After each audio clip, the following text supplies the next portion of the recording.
Muy buen día, estimadas y estimados alumnos. Vamos a comenzar nuestra sesión eh, de la materia Introducción a la Investigación, la Innovación y los Proyectos Profesionales. Esta es una materia muy importante para lo que tiene que ver con las áreas de teoría del conocimiento en sí mismo, y también para aquellas que tienen que ver con la parte de la formación metodológica, ¿de acuerdo? Efectivamente, como nosotros podemos apreciar en el título, en el nombre, perdón, de la asignatura, podemos apreciar la palabra introducción. Cuando he dado esta materia, esta sesión, me gusta mucho centrarme primero, concentrarnos en lo que es, en lo que implica eh, el nombre de la materia, porque ahí es donde podemos encontrar varias pistas para lo que vamos a hacer. ¿Qué tal, Aníbaldo? Buenas noches. Buenas noches. Bueno, qué bueno que te pudiste conectar, a ver si se logran conectar algunos otros compañeros. Voy empezando la clase, voy a seguir. Si en algún punto tienes alguna duda, alguna cuestión, me puedes detener. No tengo abierta mi cámara porque me ha comentado el coordinador que luego se empieza a escuchar el audio entrecortado, entonces ya no se puede seguir la sesión. Pero bueno, si quieres al final la puedo abrir sin problema. Mientras tanto voy a seguir compartiendo lo que es la presentación, ¿de acuerdo? De acuerdo, muchas gracias. Perfecto, pues entonces vamos a seguir para que nos alcance el tiempo. Decía que me gusta remarcar y recalcar lo que es el nombre de la materia, porque pues aquí está la clave para entender de qué va y de qué trata. Decimos introducción a la investigación. Efectivamente, esta es una materia introductoria, no es una materia de metodología. Si bien aquí se van a revisar algunos elementos de lo que es la metodología y cómo podemos hacer un proyecto de investigación en cuanto tal, no es una materia metodológica. Las materias de metodología 1, metodología 2, las van a poder cursar más adelante. Y ahí sí ya propiamente se les va a decir, tienes que hacer una justificación, tienes que hacer objetivos, hipótesis, etcétera. Pero por ahora no. Por ahora son las primeras pinceladas, pues para entender de qué se trata la investigación, por qué hay que hacer investigación, etcétera. Ahora, la investigación siempre va de la mano con lo que es la innovación. Y este es un punto muy importante. ¿Por qué? Porque investigar significa innovar. Desde luego, la investigación en sí misma requiere siempre cambios.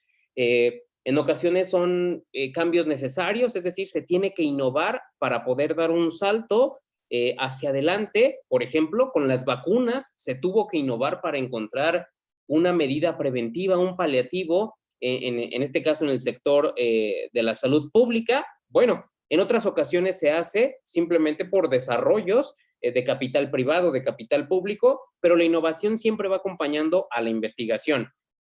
Desde luego, y quiero remarcarlo, investigar no significa que siempre vamos a innovar. No, a veces simplemente investigamos para profundizar en un tema, aunque no necesariamente vamos a encontrar algo nuevo.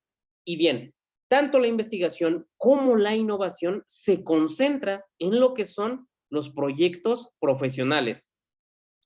Digamos que aquí se te está remarcando la parte de lo que es un proyecto profesional, sobre todo por los tipos de beneficio social que pueden tener. Sin embargo, a mí me gusta decirles y remarcar sobre todo en esta sesión que nosotros los proyectos los podemos entender en dos sentidos, en lo que es académicamente y lo que es profesionalmente. Un proyecto académico, por ejemplo, es una tesis. Es cierto, cada vez las tesis se elaboran menos en las universidades porque ahora existen otras tantas modalidades de titulación por promedio, a veces hasta por hacer el servicio, por las prácticas, por residencias, por memorias, etcétera. Pero anteriormente, bueno, la tesis era un soporte, o era el principal soporte para obtener ciertas titulaciones. Y bueno, hay que entender simplemente, y lo decía, solo la tesis por decir un ejemplo, pero los proyectos, tanto académicos como profesionales, requieren una estructura. Y básicamente nosotros decimos, cuando queremos hacer una investigación, la tenemos que hacer bajo la modalidad de proyecto, porque un proyecto tiene ya una estructura predefinida y el seguirlo, pues nos garantiza de que vamos a hacer las cosas de forma correcta. Muy bien, vamos a comenzar con lo siguiente. A ustedes, en los primeros productos, en el primer producto se les pregunta, bueno, que definan, que investiguen en diversas fuentes, no se les está obligando ni mucho menos, simplemente se les dice, hay varias fuentes, investiguen qué es o de qué va la ciencia, qué significa la ciencia, cómo definimos la ciencia.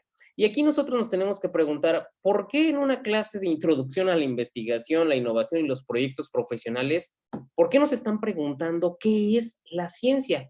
¿Cuál sería el sentido de esto? Y bueno, ni más ni menos que la que se encarga de hacer investigación, pues es justamente la ciencia. No es la única, pero sí hay que decirlo, a nivel mundial, de la ciencia depende lo que se hace de investigación, o en todo caso, aquellos que investigan, pues son científicos. También como parte del proyecto, del producto 1, perdón, se les pregunta que si les gustaría hacer algún proyecto y de qué tipo, esto es en su área, como de qué tipo les gustaría hacer un proyecto. Y pues esto es básicamente para encaminar las posibilidades de cuando llegues a las materias de metodología, ¿qué es lo que te gustaría trabajar? Sin embargo, para entender la parte de la ciencia y la parte de lo que es un proyecto, nosotros tenemos que dar un paso atrás y es preguntarnos por la epistemología. ¿Por qué?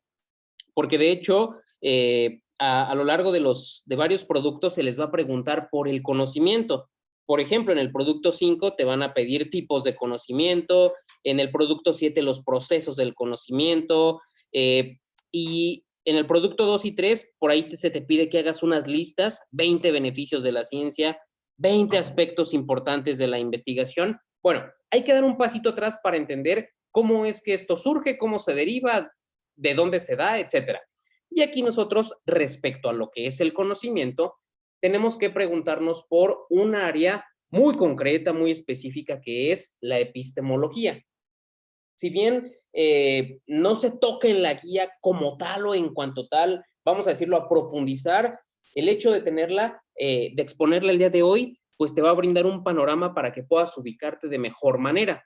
La epistemología es una disciplina filosófica que se encarga de reflexionar y estudiar al conocimiento en sí mismo. ¿Esto qué significa? Significa entonces que para saber qué es el conocimiento y cómo mejorar al conocimiento en sí mismo, ¿debo de proceder de cierta manera? Y la cuestión es sí.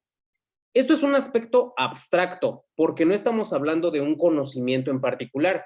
Por ejemplo, el conocimiento de la contabilidad, el conocimiento de la biología o de la química, de la física. No, estamos hablando de lo que es el conocimiento en sí mismo, no antes de particularizarlo, sino como la forma y la estructura de lo que es un conocimiento. Entonces, para que nosotros podamos saber qué es ciencia, pues tendríamos que primero saber qué es conocimiento, por una sencilla razón. La ciencia se encarga de generar conocimiento. Pero entonces, ¿cómo puedo distinguir lo que es conocimiento de lo que no es conocimiento? ¿Acaso todo lo que las personas dicen en su día a día implica conocimiento? Y evidentemente la respuesta es no. ¿Por qué? Porque el conocimiento implica veracidad, implica también que sea una cuestión objetiva, que sea una cuestión comprobable. Vamos, ciertos requisitos y ciertos elementos que nosotros debemos tomar en cuenta para poder decir, esto sí es ciencia y por lo tanto esto sí es investigación, esto sí genera conocimiento. Entonces, vamos a definir lo siguiente. La epistemología, también conocida como teoría del conocimiento, entre sus fines se preocupa por indagar cómo mejorar o potenciar sus posibilidades. No es lo mismo hacer un algo, vamos a decirlo así abiertamente, y tener presente lo que hacemos, que claro, hacerlo sin más, sin ninguna razón, sin ningún porqué, que saber exactamente qué estoy buscando, por qué estoy buscando eso, a qué quiero llegar. Ahí es cuando comienza a verse la parte estructurada o la parte sistemática. Bueno, Entre los diversos elementos que se encargan de mejorar al conocimiento, pues desde luego que tenemos la investigación. Pero aquí diríamos, ¿por qué? Porque la investigación se patentiza, porque con la investigación se patentiza el conocimiento. O sea que podemos decir que conocimiento e investigación están unidos de manera muy estrecha, por supuesto, y de hecho están en una relación tan intrincada que decir investigación y no decir conocimiento, o decir conocimiento y no decir investigación, es un absurdo. O sea, siempre van de la mano y siempre lo debemos tomar en cuenta. Ahora, hay una segunda cuestión, y por eso, cuando se te pregunta en el producto 1, ¿qué es la ciencia? La mayoría de las definiciones que dan, evidentemente, son definiciones que están correctas, pero aquí me interesa una precisión que desde la antigüedad clásica griega, o sea, desde hace 400 años antes de Cristo, hablando propiamente con los griegos, por ejemplo, en el caso de Platón, de Aristóteles, etcétera, estos filósofos griegos hicieron una distinción muy importante y muy particular. Por un lado dijeron que aquello que el ser humano hace lo podemos clasificar como episteme, que significa saber, y por otro lado se puede clasificar como doxa, que significa opinión. Episteme y doxa son vocablos griegos, pero bueno, ahí tenemos lo que significan, saber y opinión. Y aquí es donde entra la cuestión que decía al inicio. ¿Acaso todo lo que hacemos los seres humanos es un saber? Y pues la cuestión es que no. ¿Acaso todo lo que decimos es conocimiento? Y la respuesta es no. Por ejemplo, cuando escuchamos las noticias, el noticiero, o cuando simplemente escuchamos que una persona está dando su punto de vista o su perspectiva, eso no significa que esté diciendo, que esté hablando con verdad, que lo que esté señalando sea una cuestión objetiva. Puede ser que no, puede ser que nos esté mintiendo. Cuando un político se pone a dar un discurso, no significa que esté hablando con verdad. Puede ser que simplemente esté dando su opinión o que esté diciendo ideas falsas. Entonces, aquí la importancia de que en toda formación académica, cualquier licenciatura que se curse, debemos tener estos conocimientos para tener criterios concretos y precisos y que pues justamente no se nos engañe. De ahí la importancia de saber qué es la ciencia y qué es el conocimiento. Luego entonces, en lo que compete a la doxa, su transmisión ha sido fundamentalmente por vía oral. Desde luego, es lo que oralmente, de opinión a opinión, se va diciendo una persona con otra. Pero en el caso del conocimiento, este se ha fundamentado de otra manera, porque aquello que se genera como conocimiento logra patentizarse o inscribirse por medio de la escritura. Hoy en día, todo lo que se ha dicho y todo lo que se considera como conocimiento, lo podemos encontrar escrito. Ustedes se van a dar cuenta cuando en las materias de metodología se les pida investigar sobre algún problema, algún fenómeno, pues claro que tienes que leer, claro que tienes que investigar qué han dicho otras personas, pero tenemos la posibilidad de acceder a ello porque todo eso queda plasmado en la escritura. Entonces aquí podemos agregar otro elemento. El conocimiento y lo que la ciencia genera siempre se va a plasmar en papel, siempre. Si no se hiciera así, significa que no es comprobable, porque no es lo mismo decir, esta es mi opinión, y decirla de manera oral, y poner al otro que se ponga a comprobar si lo que estoy diciendo es cierto o es mentira.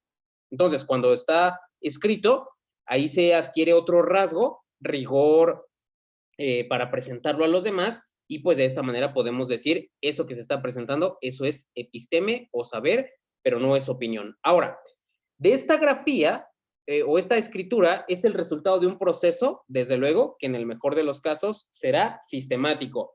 Ustedes lo van a ir viendo ya sobre todo hacia el final de la materia, concretamente en el último producto, en el producto 13, les piden que investiguen un ejemplo de un proyecto o de una tesis. Y básicamente se te pide esto para que logres ver o tengas ahí eso, un ejemplo y puedas encontrar cómo está estructurada. Ah, pues tiene un resumen, tiene una introducción, tiene capítulos, tiene conclusiones, tiene referencias bibliográficas. Esa tesis se está presentando como un proyecto de investigación, sí, porque está haciendo una propuesta y tal y tal. Eso, por ejemplo, en el producto 13, que básicamente es eso, que muestres el ejemplo que has encontrado y que nos digas un poquito de qué se trata, de qué va.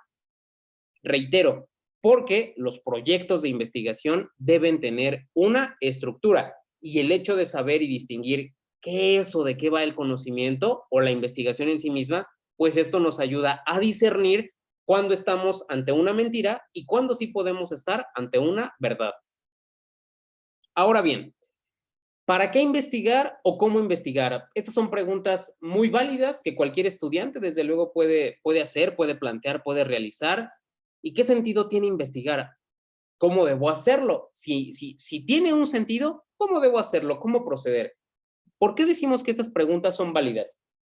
Mm, si bien en algunas áreas del conocimiento, algunas disciplinas o algunas carreras o licenciaturas, la investigación es un asunto más evidente, hay otras en las que no lo es, porque son más prácticas, porque su sentido implica conocer o profundizar otros temas, otros conceptos, pero quizá no tanto la investigación. Bueno, las preguntas son válidas, pero en todo caso, vamos a definir de qué va, de qué trata la investigación y esto sobre todo para que logres discernir en el producto 3 cuando se te piden estos 20 aspectos importantes de la investigación. Diríamos, vamos a preguntarnos, bueno, ¿qué es la investigación?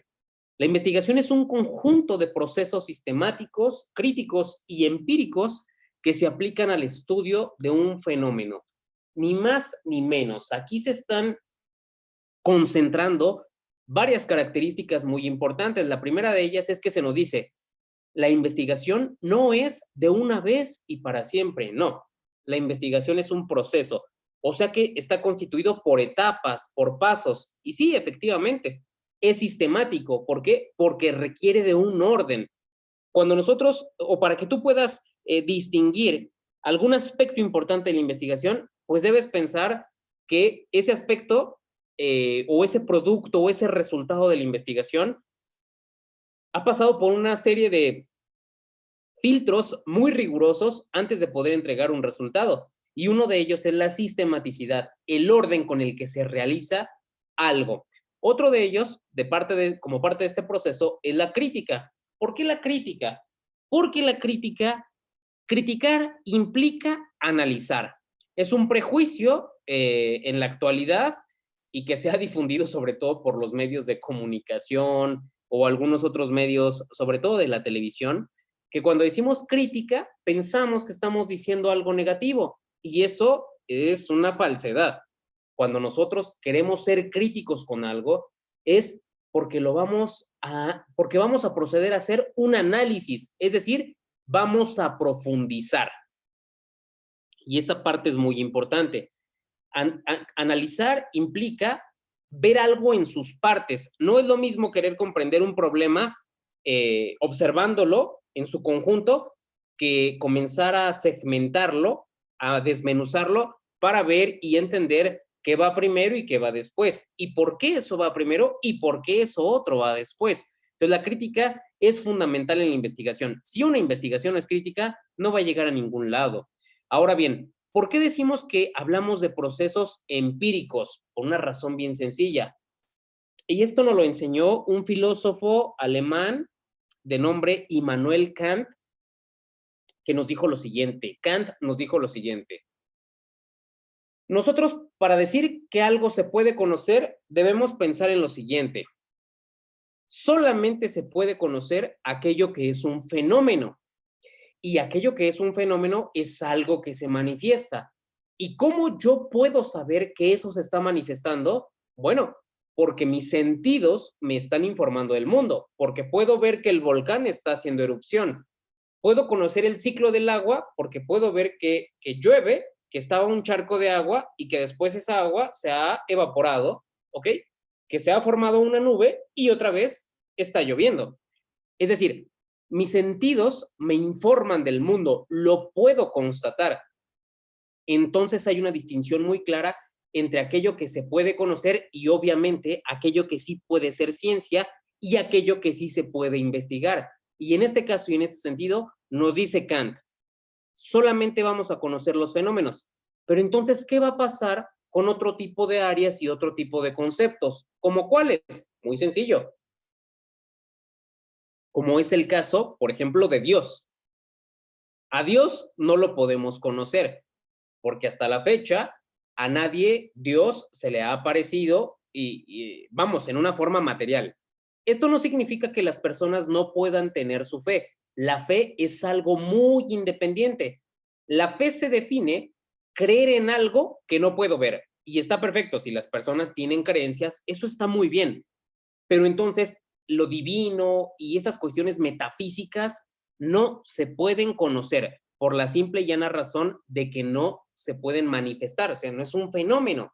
Y hay tanto fenómenos sociales como fenómenos físicos. Eso lo preciso en un momento más. Entonces, un fenómeno es toda aquella manifestación de algo que se da dentro del cerco de lo que nos aparece, o sea, en el mundo, de la realidad. O sea que puedo investigar todo aspecto de la realidad. Sí, en tanto que realidad la vamos a entender como algo constatable. Por tanto, un fenómeno es susceptible de ser conocido, estudiado y, por lo tanto, investigado. Entonces, cuando se te pregunta a ti en el producto 2 que digas 20 beneficios de la ciencia, la mayoría de ustedes me dicen, por ejemplo, el descubrimiento de la penicilina, la estructura del ADN, la electricidad, las telecomunicaciones, no se diga ahora el uso de Internet, las mismas computadoras, los celulares, y claro, la parte tecnológica es la más evidente. Desde luego, eso no está en discusión, pero cada uno de estos aspectos, de estos beneficios, perdón, de los que la ciencia nos ha proporcionado, el hecho de tener satélites artificiales, etcétera. Bueno, todo esto se ha derivado de profundizar en un fenómeno, de hacerlo de manera sistemática, crítica y empírica. Ningún beneficio o aportación de la ciencia o de la investigación se ha dado por error. O sea, no porque se nos diga que ya cuando se quería tirar la toalla para descubrir cómo es la estructura del ADN y que al final los científicos sí lo lograron, o sea, no es que lo hayan hecho así por accidente y sin más, no, o sea, ya tenían un largo proceso de trabajo y se sabía qué era lo que se quería hacer. Cuando se dice que Edison eh, estaba trabajando igual con la electricidad y estos elementos, o sea, no es algo que se dio sin más, como por generación espontánea, no, es algo que requiere siempre de un proceso. Y eso es algo que ustedes lo van a aprender sobre todo en las materias de metodología. Ahora bien, para poder estudiar un fenómeno se requiere de un proceso mismo que se estructura por etapas y por fases. Ya no me detengo en esta parte. Ahora bien, bueno, a ustedes se les pidió una definición de lo que es la ciencia. Yo les voy a dar otra definición de lo que implica la ciencia y voy a decir en qué sentido. La ciencia tiende a ser un conocimiento teórico, pero no práctico, y lo voy a explicar. El hecho de que la ciencia tenga que ir a la práctica, eso es un accidente, pero la ciencia en sí mismo lo que quiere hacer es generar teorías. Cuando Albert Einstein generó la teoría de la relatividad, sobre todo con las primeras publicaciones en 1905, con las cartas esas que publicó, tan importantes para la física, él no quería hacer una cuestión práctica, una investigación práctica, no, él quería generar una teoría y lo logró. Entonces, cuando nosotros vemos a los científicos en los laboratorios, es que eso es un accidente de su trabajo y van al laboratorio para comprobar, ¿ok? Pero lo que quieren generar es una teoría. Entonces, eso es lo primero. La ciencia es teórica. Ahora, es ontológica y no axiológica. ¿Esto qué significa? Significa que la ciencia estudia los fenómenos del mundo, ¿ok? Es decir, lo que se puede investigar del mundo y del mundo tal y como este es, pero no de forma axiológica. La ciencia no nos dice cómo debería de ser el mundo, no. La ciencia se centra justamente en describir al mundo. La ciencia nos podría decir, yo ya no quiero que exista el coronavirus. Bueno, pero la cuestión es que eso no aplica, ya existe. ¿Qué hacemos? Bueno, pues hay que hacer vacunas. Hay que trabajar otro tipo de fármacos para encontrar un paliativo, una solución. Adelante. Entonces, la ciencia habla del mundo tal y como este es. Ahora, desde luego, lo que sea o lo que se considere como ciencia y lo que se haga de investigación, siempre va a ser o lo vamos a calificar como una cuestión de verdad. No hablamos de opiniones y no hablamos de artículos de fe. Es decir, no depende del científico, depende de la cosa en sí misma. Si eso que se está investigando es verdad, pues así se va a mantener. No es que el científico quería que eso fuese verdad. No, porque así no funcionan las cosas. Es objetivo, no conciencial, es decir, es el mundo tal y como es y no depende de mi conciencia. Y por último, es sistemático y no enciclopédico. Lo que la ciencia hace no es estar reuniendo y acumulando conocimientos, no es enciclopédico. No, lo que hace es estar procesando conocimientos. Esto es muy importante. Toda vez que entendemos y que ya tenemos una noción muy importante de la ciencia, ahora sí, claro, no hay necesidad de investigar mucho para poder contestar el producto 2 o el producto 3, donde justo se piden o 20 beneficios de la ciencia o 20 aspectos importantes de la investigación. ¿Por qué es importante la investigación? Porque nos ayuda a mejorar en aspectos de salud, en aspectos de interrelación humana, nos permite saber que algo es verdad y que algo es falso. Es decir, en la investigación misma podemos discernir conocimientos, podemos innovar los conocimientos. Por ejemplo, la forma en que se entendía el tiempo y el espacio en el siglo XVII con Isaac Newton no es la misma forma en que se va a entender el tiempo y el espacio con el físico Albert Einstein. Es decir, las cosas van cambiando. Y ahí es donde comienza a entrar el rasgo de innovación. Innovación implica cambio e implica un cambio hacia adelante. ¿La innovación conlleva una crítica? Sí, porque se va diciendo lo que ya se debe rezagar con lo nuevo que se debe de aceptar. Y a veces eso no es tan sencillo. Ahora bien, aquí voy a hacer una precisión y esto sobre todo para que se pueda discernir el producto 5, donde se les habla de tipos de conocimiento, o en el producto 7, en el proceso del conocimiento, que en realidad son productos muy, muy básicos, no creo que les cueste trabajo, es algo muy elemental. Vamos a hablar de la clasificación de las ciencias. En el siglo, bueno, a finales del siglo XIX, hubo un filósofo alemán, Dilthey, de apellido Dilthey, que hizo una clasificación. Logró discernir y nos dijo, por un lado van a estar las ciencias del espíritu o las ciencias sociales, y por otro lado van a estar las ciencias exactas. Las ciencias exactas pues ya eran bien conocidas, lo que hacía Newton, la física, la biología, la química, etcétera. Pero nos va a decir lo siguiente, aquí lo importante es distinguir que no se les puede exigir lo mismo. Cada cual trabaja con su propia perspectiva, no se le puede exigir que trabajen de la misma manera o que funcionen de la misma manera, pues porque esto no es así. Nos va a decir, y esto es algo que a nosotros nos es mucho más familiar, las ciencias exactas explican el mundo. Claro, los geólogos nos pueden decir cuál es el funcionamiento de un volcán, los biólogos nos pueden decir cómo estamos estructurados a nivel celular, los médicos nos pueden decir cómo es que funciona nuestro cuerpo y pueden dar solución a nuestras enfermedades, porque pueden explicar el mundo o la realidad. Es decir, explican y describen el mundo, lo investigan de esa manera. Sin embargo, en el caso de las ciencias sociales o las ciencias del espíritu, esto funciona de otra manera. ¿Por qué? Porque las ciencias que tienen que ver con el comportamiento humano trabajan de otra manera, trabajan con otra perspectiva. ¿De qué es de lo que se encargan? De comprender al mundo. Y digo mundo, pero en realidad tendría que decir de comprender la realidad o el mundo del ser humano. Las ciencias del espíritu lo que hacen es comprender nuestro comportamiento, porque resulta que el ser humano, a diferencia de un volcán, de un día para otro puede cambiar por completo. Y el volcán, pues ya pasaron miles y miles de años y sigue ahí, inactivo, o caso contrario, sigue activo, pero no vamos, no camina, no se mueve. El ser humano sí que lo hace, y lo hace de formas completamente, a veces desconocidas, y entonces tiene que entrar la psicología a hacer investigaciones.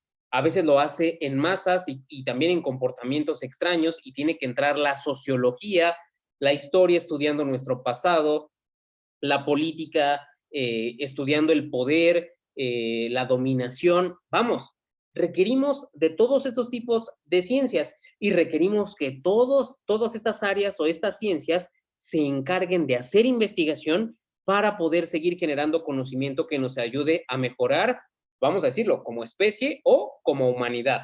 Ahora bien, de estas dos clasificaciones, surge un libro muy importante hacia la década de los 70s, de un filósofo estadounidense, Thomas Kuhn. Thomas Kuhn va a publicar este librito que se conoce como La estructura de las revoluciones científicas. Es un librito que se puede conseguir, es muy barato, cuesta unos 100 pesos, 120 pesos.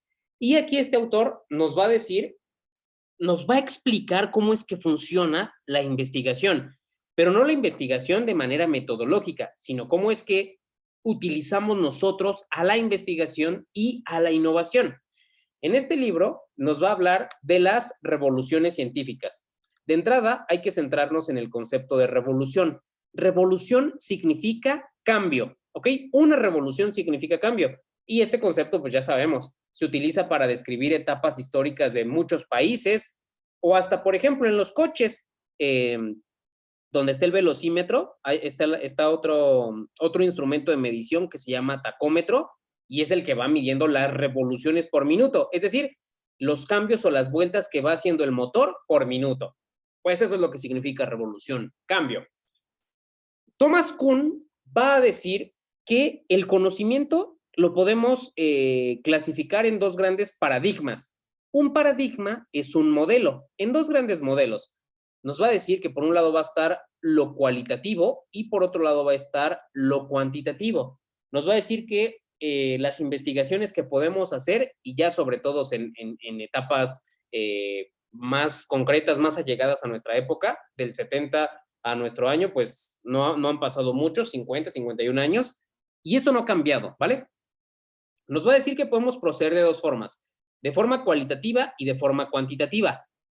El paradigma cualitativo es el que se va a pegar a lo que son las ciencias sociales, lo que tiene que ver con el ser humano, y el paradigma cuantitativo es el que se tiene que apegar sobre todo a las ciencias exactas, a aquellas que se encargan de medir el mundo. Aquí, bueno, hay que centrarnos. ¿Qué implica el paradigma? Podemos decir que un paradigma es un conjunto de suposiciones interrelacionadas respecto al mundo social que proporciona un marco filosófico o un marco teórico para el estudio organizado del mundo. Según Kuhn, el trabajo cotidiano de la ciencia se halla organizado en torno a un paradigma. En un sentido más amplio, un paradigma representa una matriz disciplinaria que abarca generalizaciones, supuestos, valores, creencias y ejemplos corrientemente compartidos de lo que constituye el interés de la disciplina. Voy a poner un ejemplo. Bueno, de hecho ya lo hice, lo recuerdo, y ahorita, bueno, podemos poner otros ejemplos. Un paradigma es todos aquellos supuestos y todos aquellos valores que nosotros debemos tomar en cuenta para poder decir si conocemos o si no conocemos algo, ¿ok? Es decir, lo que el día de hoy a todos nos puede parecer verdadero, puede ser que en los próximos 100 años pues ya no sea verdadero y resulte una gran mentira, o simplemente se convierta en conocimiento histórico. Pongo el ejemplo de Isaac Newton. En el siglo XVII él nos va a decir, el tiempo y el espacio se puede medir, hay unas leyes muy concretas y son las que él publica. Bueno, 300 años después llega Albert Einstein y dice, no, el tiempo y el espacio se deben entender de forma relativa, y lo que 300 años era un conocimiento, 300 años después ya no lo es. Por ejemplo, en el caso de la química cuando inicia, ni siquiera se llamaba química, se llamaba alquimia, y lo que la alquimia buscaba era convertir cualquier tipo de metal corriente como el fierro, en oro. O sea, ni más ni menos todo lo querían convertir en oro. Pues no, hasta la fecha eso no se puede. Ya posteriormente, la química va a evolucionar, y este tipo de sentencias como decir que querer buscar un conocimiento de alquimia, pues ya no es algo que proceda, ¿ok? Por ejemplo, en el caso de la política, entre los años de 1910 a 1950, en Europa los gobiernos eran gobiernos totalitarios. El franquismo en España, el nazismo en Alemania, el estalinismo en Rusia y me está faltando el de Italia, el de Benito Mussolini, ahorita no recuerdo cómo se le llamaba a su... Fascista, el fascismo. Este tipo, fíjense, este tipo de gobiernos, pues fueron aceptados por la gente. ¿Por qué? Porque, por ejemplo, cuando Benito Mussolini estaba en la plaza pública dando su discurso y diciendo que aquellas personas o aquellos ciudadanos que no entendieran su verdad, él iba a agarrar mazos y les iba a reventar el cráneo hasta que esa verdad entrara en sus cabezas, aunque tuviese eso que suponer la muerte. Ese tipo de discursos él los estaba dando en 1919. Y cuando llegó el proceso de elecciones, la gente votó por él. Cuando Hitler daba sus discursos o cuando publicó su libro que se conoce como Mi Lucha en la década de los 30, y ahí concretamente dice que él está buscando una raza superior, que hay que eliminar a todo aquello que tenga que ver con rasgos semitas, es decir, del judaísmo, y la gente votó por él. Y lo mismo pasó con Stalin. Es decir, lo que en un momento a todos nos puede parecer correcto, verdad, moralmente aceptable, etcétera, y que sea la estructura correcta para hacer investigaciones, si lo regresamos a nuestro tema, puede que tiempo después ya no lo sea. Y bueno, cuando se da una evolución, es lo que se conoce como choque de paradigmas. En algún punto algo va a cambiar, porque así somos los humanos, así evolucionamos, así vamos descubriendo e innovando nuevas cosas. Algo va a cambiar, algo se va a tornar diferente, y entonces hay que aceptar eso otro nuevo. Eso se conoce como choque de paradigma. Hay un proceso de transición, pero posteriormente nos vamos a adaptar a esa nueva matriz, a ese nuevo marco de referencia, ¿ok? Por ejemplo, y con esto termino esta parte, hace 30 años estudiar una licenciatura, con eso bastaba y se podía tener un buen trabajo. En 1990, todavía incluso, vamos más atrás en los 80s, toda persona que estudiaba y que tenía una formación profesional, licenciatura, etcétera, académica, encontraba trabajo. Hoy en día ese paradigma ya no funciona. Una licenciatura ya no aplica. Y si aplica, pues que se encuentre trabajo, pero con salarios muy decepcionantes. Bueno, eso tiene que ver con el capitalismo, algo que no voy a abordar ahorita, pero vamos, son paradigmas que van cambiando poco a poco. Y en el conocimiento, pues se tienen esos mismos. Ahora, me voy a concentrar aquí en estos aspectos, estas características, estos enfoques de investigación. Y quiero remarcar esto porque si bien en la guía se les dicen que son muchos los enfoques de investigación, no. Solamente hay 3 enfoques y lo otro que a ustedes se les presenta, por ejemplo, cuando les dicen el positivismo o algo por el estilo, quiero dejar ahorita la anotación de que esos podrían ser modelos de investigación, pero no enfoques en cuanto tal. Enfoques solamente hay 3, el cualitativo, el cuantitativo y el mixto. El mixto es la combinación de estos dos. Entonces vamos a centrarnos con el primero, con el enfoque cualitativo. Pues ¿por qué? Porque la investigación siempre procede con uno de estos enfoques. O las investigaciones son cualitativas o las investigaciones son cuantitativas. Pero nadie puede decir, ah, no, mi investigación no es ninguno de los dos, a mí eso no me interesa. No, eso se tiene que señalar. De hecho, se tiene que señalar en las mismas investigaciones. Vamos a ello. El enfoque cualitativo se guía por áreas o temas significativos de investigación. Sin embargo, desde este enfoque, tanto las preguntas de investigación como las hipótesis pueden ser posteriores a la recolección de datos y el análisis de los mismos. A ver, voy a resumir todo esto que tengo aquí en la diapositiva. Y lo voy a decir de la siguiente manera.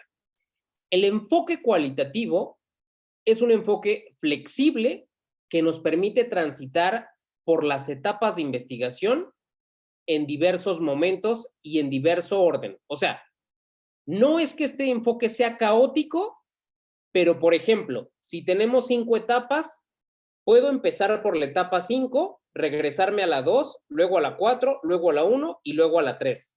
¿Eso se puede? Sí, porque el enfoque cualitativo es sobre todo un enfoque teórico, un enfoque de reconstruir la realidad. El enfoque cualitativo no manipula la realidad porque no experimenta. La mayoría de las ciencias sociales no experimentan, porque experimentar con el ser humano es una cosa muy delicada, éticamente hablando, jurídicamente hablando. Entonces, lo que sucede aquí es, el enfoque cualitativo se encarga de observar ideas, de profundizar en las esencias de los problemas, ¿ok? Y por eso decimos, le interesan las cualidades, para describirlas, para explicarlas, las características, cómo funciona algo, algo de la realidad social, de la realidad humana. Por eso decimos que las ciencias sociales proceden con el enfoque cualitativo, mientras que el enfoque o el paradigma cuantitativo se define de una manera muy diferente.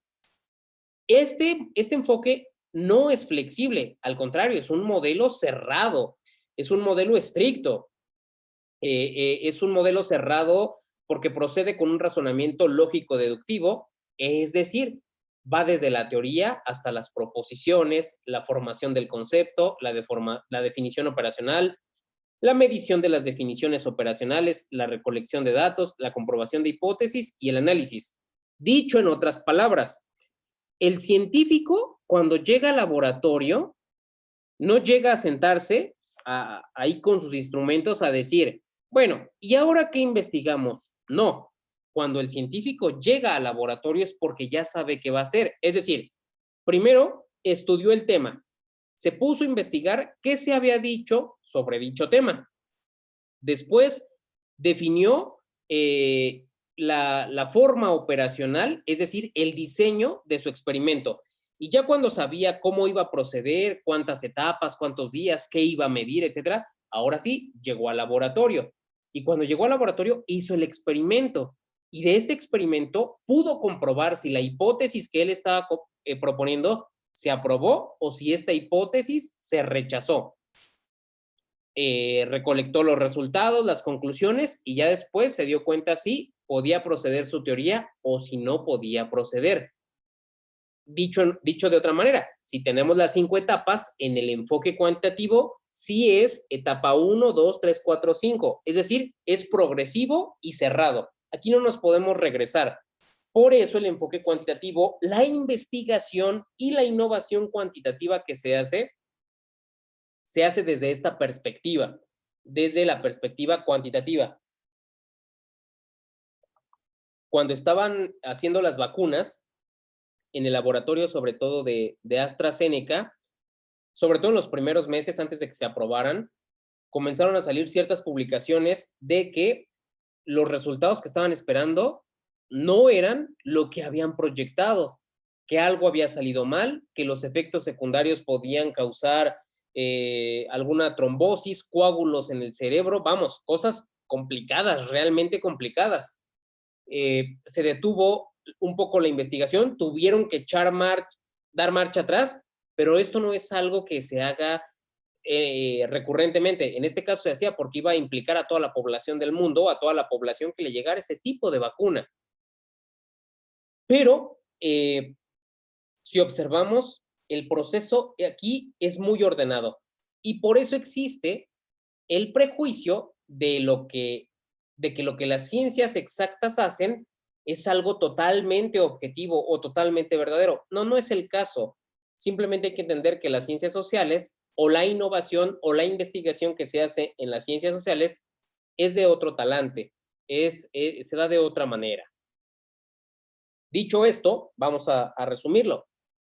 Investigación e innovación en las profesiones. Bueno, toda investigación e innovación que se pretenda hacer profesionalmente requiere de una metodología. Repito, en nuestra materia no nos vamos a centrar en metodología.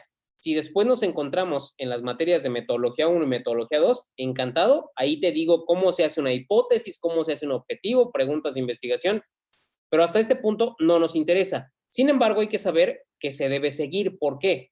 Porque la metodología lo que dicta es el camino por el que vamos a transitar. Cuando hablamos de hacer investigación, en las profesiones en gran medida estamos hablando de hacer investigación académica. Para ello requerimos de una metodología que nos oriente y nos vaya marcando la pauta. Por tanto, es fundamental saber qué es un problema, una justificación, una hipótesis. Es decir, la metodología cobra sentido en tanto que se investiga, mientras que la investigación se delinea y acota en tanto trabaja con metodología.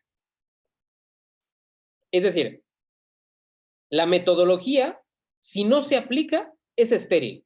A nadie le interesa estudiar teóricamente de qué va la metodología. No, necesitamos saber y conocer metodológicamente esos conceptos, pero para poder aplicarlos. Y caso contrario, si alguien se pone a investigar, pero no utiliza ninguna metodología, lo más seguro es que esa investigación va a fracasar. ¿Por qué? Porque la investigación no tiene un orden, la investigación va a ser caótica. En este sentido, resumámoslo con esta otra parte. La investigación responde al qué, es decir, a la materia, a aquello que se va a investigar, lo que se investigará, mientras que la metodología responde al cómo, es decir, a la forma en que se va a proceder a hacer investigación. En el producto 10 se les piden 15 beneficios de la investigación y de la innovación, sobre todo para el desarrollo social. Ahí podrían decir, por ejemplo, el uso o la implementación del concreto. ¿Por qué? Porque con el concreto se pueden hacer carreteras. Es decir, en algún momento alguien tuvo que decir, ¿cómo puedo mejorar los caminos? Y entonces tuvo que encontrar una metodología para encontrar una respuesta. ¿Qué era lo que se quería mejorar? ¿El qué? El camino, en este caso, es el pavimento, que ya no sea solamente a polvo, tierra, etcétera, sino que sea un pavimento específico. Bueno, pues el chapopote. Ahora ya decimos pavimento o cemento hidráulico y tantas cosas. ¿Por qué? Porque se va innovando. Una vez que algo se descubre, todo lo que se siga profundizando sobre ese elemento es para mejorarlo, para profundizarlo, para innovarlo, ¿vale? Entonces, reitero, la investigación tiene que ver con la materia, con el qué, mientras que la metodología tiene que ver con el cómo. Cómo es que se va a proceder, por qué y de qué manera. Vale. Así, fíjate muy bien, hacia los últimos productos, concretamente en el producto 14, en el producto 12, perdón, te van a preguntar ¿qué tipo de proyecto te gustaría realizar? O sea, ahí puedes decir, y sobre todo piensa, un proyecto de tu área. Lo que te están preguntando es la idea. ¿Cuál es la idea que te gustaría trabajar? No te están diciendo que digas y que qué quieres solucionar o qué parte del mundo quieres arreglar. No, no, no, no. Solamente están pidiendo qué te gustaría investigar. Por eso lo enfaticé ahí con la pregunta ¿qué? ¿Qué te gustaría investigar? Entonces piensa en algo que sea problemático, un problema, ¿vale?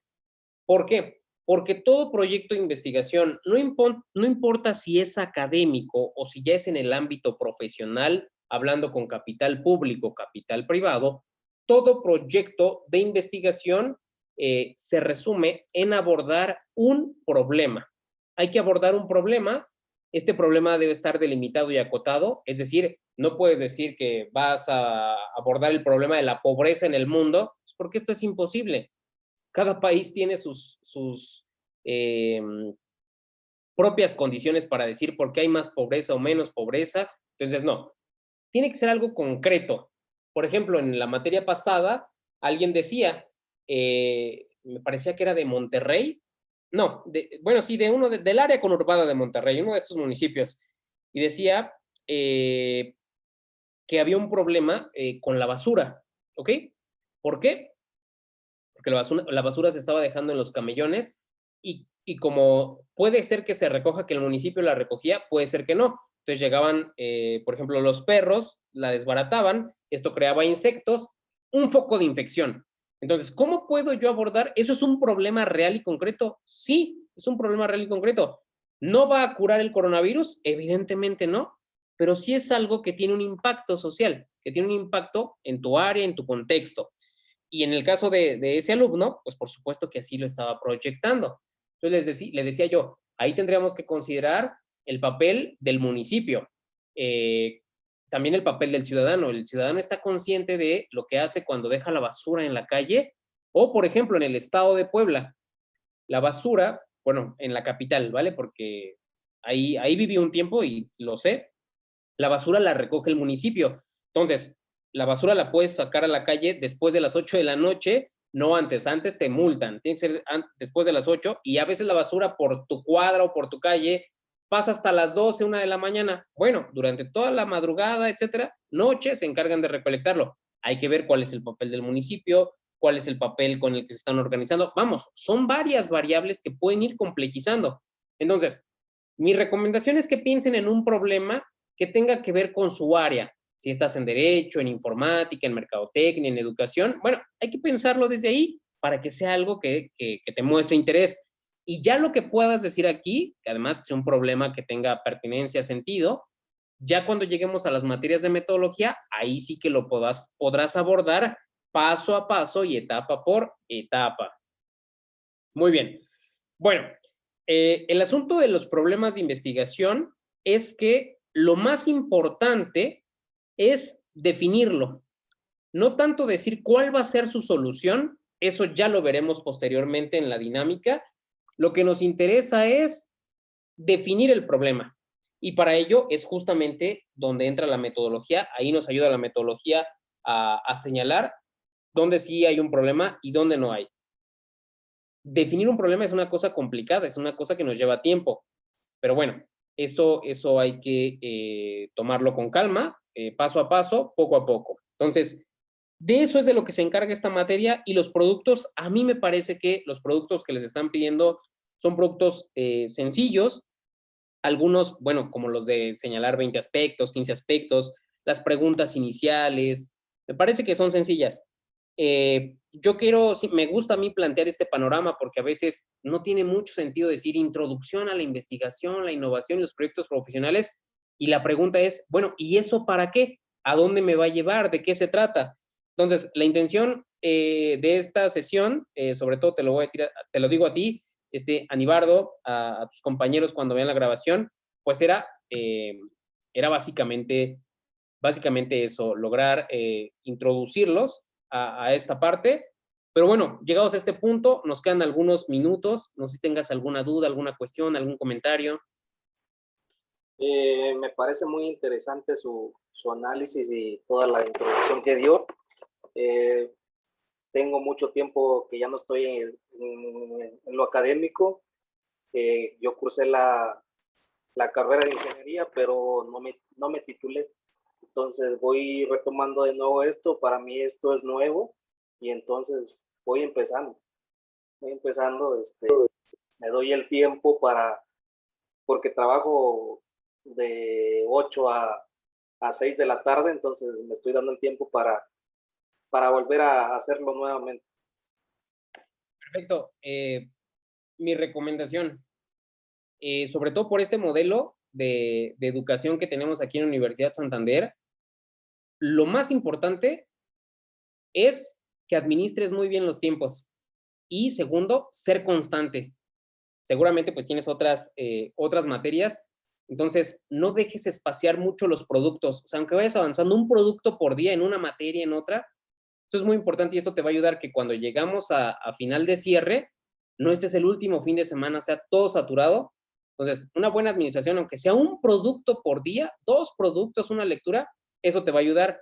Y bueno, si bien esta materia pues es introductoria, no es tan complejo lo que se les está pidiendo, es justamente tener el panorama, el horizonte, y ya posteriormente, cuando lleguemos a metodología, ahí sí es un poco más centrado. Pero bueno, finalmente, lo que te cueste, las dudas que vayan surgiendo, escríbeme. Yo trato, bueno, sí, esta es mi obligación.